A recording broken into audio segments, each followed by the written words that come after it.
he was strong against the war.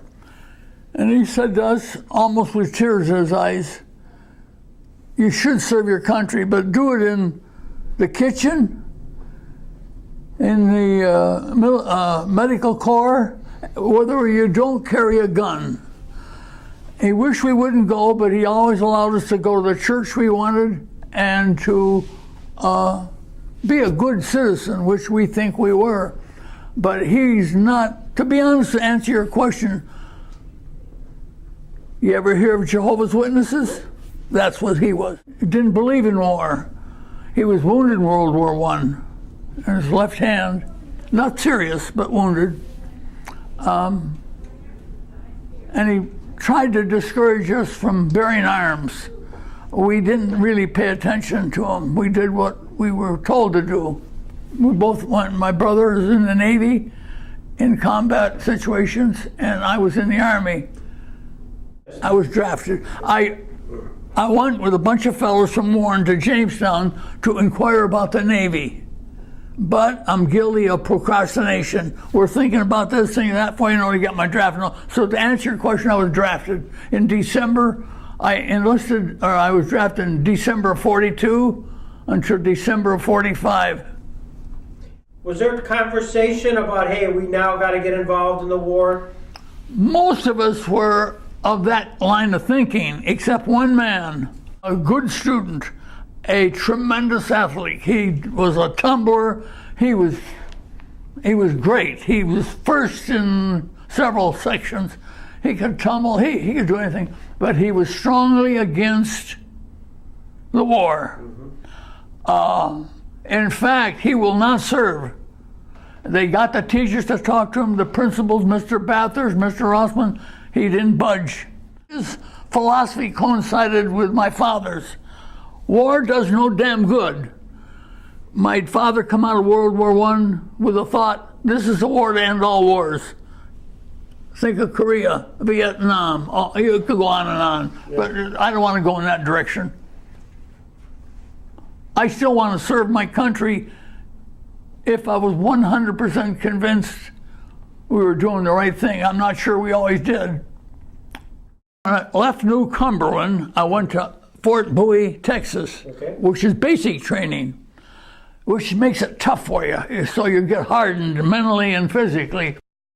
Assigned to the tank destroyer. 19th Tank Destroyer. Right, this one right here. Oh, there we go.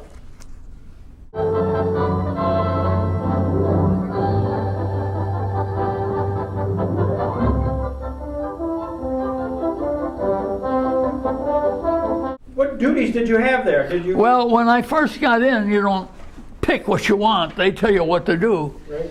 So I got into reconnaissance, which is scouting. And I became a map man, drew overlays and maps, things like that. It was relatively simple. You didn't have to have higher education to do it. When I went in, it was $50 a month. If you got to be a sergeant in '96, that's quite a jump. Although I wasn't married, I still liked the money. So I tried to do as much as I could. I got some people, you're being asked for doing it, but in my mind, I wanted to get his job, which eventually I did. Ended up with a platoon sergeant. You got to learn how to drive a tank. Yeah. When I get in, I'm sort of tenderly, get your ass in there and jam it, and get going on it. Whether it's an armored car, a tank, half-track, you get to, I'm not used to abusing a vehicle, but this is war. Yeah. Quit babying, don't baby the vehicles. Wreck the damn thing. We got a whole crew of mechanics will take care of you. You can shoot the hell out of them and let them worry about it.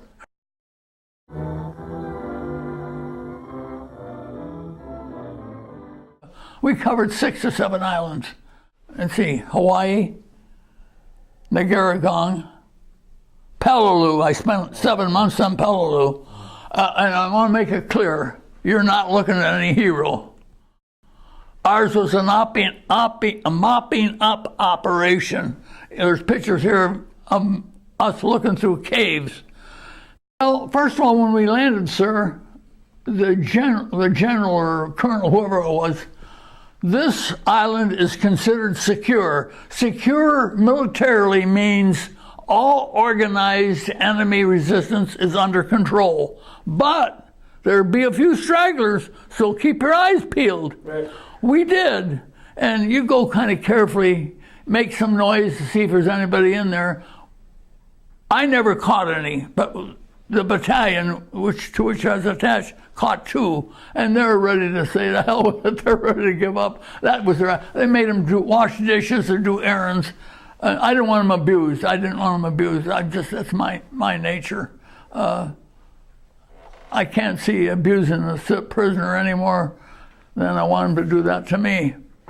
But they were quiet. They didn't talk much. One night, we went on a vessel of some kind, and we saw a vessel on the horizon.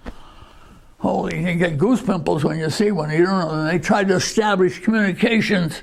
Is it an enemy ship or a friendly one? And they never told us one way or another. But get your ass down low and get your Mae West or life preservers on. Get them on. We never found out to this day it was an enemy or friend. We never found out. They don't tell you. You keep you in ignorance. And they give you goose pimples. Some of the guys say, Christ, I hope the water ain't too cold. Because you may be in it. But it never happened. If you're thinking of our casualties, we had 2. One's name is John. We were firing hand grenades. I don't know if you understand the hand grenade. There's a handle and a pin. And you don't have hand grenade has 48 parts to it. It goes in all directions. You better have a foxhole to crawl into if you let one explode. But John released both the pin and the bar and blew his hand off. They sent him home.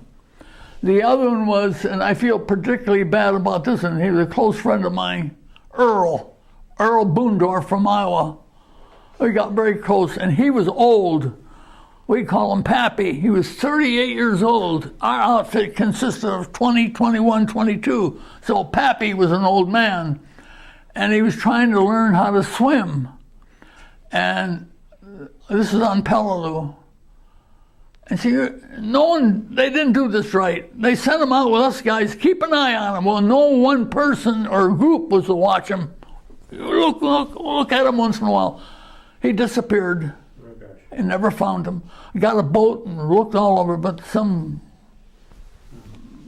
wave of the water, I don't know what, we never found him, and we felt sick. We had to leave him and never found where, I don't know whatever happened to me. I'm sure he drowned in the ocean.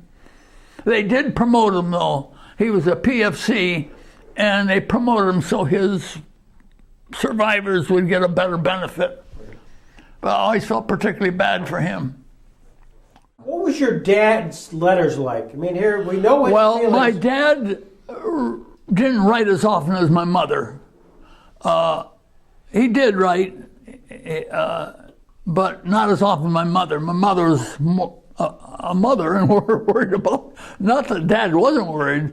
He says, "Please come home safe." That's what he used to tell me. What was the reunion when you saw your mom and dad? We had a hell of a time getting home. Right. We got discharged at Camp Atterbury in Indiana. You get your mustering out pay. I think it was $300. So hustle our ass down to the train station. They said, "Don't go, it's packed, they're standing, you won't even get in." So we never went down. We went to a restaurant to have a cup of coffee, and across from our table was a man named Tom Clark who lived there. "What's the matter, boys?" He saw we were all in uniform. "We want to go home." "Well, where do you live?" "We live in Pennsylvania, Western Pennsylvania." "I'll take you to Pittsburgh." Wonderful. He wanted 125 each man. There's 5 men. We'll get him to take us home to Pittsburgh. Then when we get him there, we'll talk him to go to Warren. He couldn't do it. Christmas was coming. This is December of 45. Christmas is coming. He wanted to get home too, and I understand that. So we lingered on the bus station and finagled a ride on the bus. That's how we got home. When I got home, this may seem strange, but it's believable. We're in the middle of town. I said, I live on the east side. I got to get home. I'm tired. I've been traveling thousands of miles. I want to go home. Here comes the only cab we have in Warren. One cab. I think to this day we only have one. Yeah. Hey, Dick, how are you? He saw I was in uniform. Probably looked like hell. I'll take you home. Wow. You will? Yes. And it's on me for serving the country. Well, that's very nice. He took me straight home, and that was a wonderful reunion, especially for my parents, who, understandably, I'm like Carl, glad to see you home alive. Yeah. You mentioned, you were quoted as saying your dad, one of the first questions your dad asked you when you came home was what? Did you kill anybody? I said, no. Yeah. Thank God. So when you come back here, you work at New Process. Yeah. You meet the love of your life. Yeah. And then you go on to say she was Catholic, you weren't. Right. She was Republican, you weren't. Right. Did you have anything in common? Someone at our reception said, someone overheard and said, this marriage won't last.